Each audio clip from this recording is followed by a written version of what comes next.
এখন সিঙ্গাপুর যেতে 10 থেকে 12 লাখ টাকা, মালয়েশিয়া যেতে আমাদের 7 থেকে 8 লাখ টাকা, সৌদি আরব যেতে 5 লাখ টাকা, 5.5 লাখ টাকা, ওমান দুবাই যেতে 4.5 লাখ টাকা। আর অন্য কান্ট্রির মানুষগুলো সরকারি খরচ, মেডিকেল খরচ দিয়ে চলে আসে। ওইখানে কোনো সিন্ডিকেট নাই। আমাদের বাংলাদেশে পুলিশকে টেস্ট করতেও টাকা লাগে, মেডিকেল করতেও টাকা লাগে। আমাদের 5 লাখ টাকা লাগে সৌদি যেতে, ওমান দুবাই যেতে লাগে 4 লাখ টাকা। এখানে সম্পূর্ণ দুর্নীতি বা সম্পূর্ণ দুর্নীতি করে আমরা আমাদের দেশে।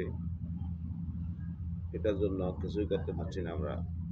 তো অনেক প্রবাসী ভাইরা অনেক কষ্ট করে যাচ্ছে, কিন্তু যদি এটার জন্য কিছু করতে হয় তাহলে সবাই একসাথে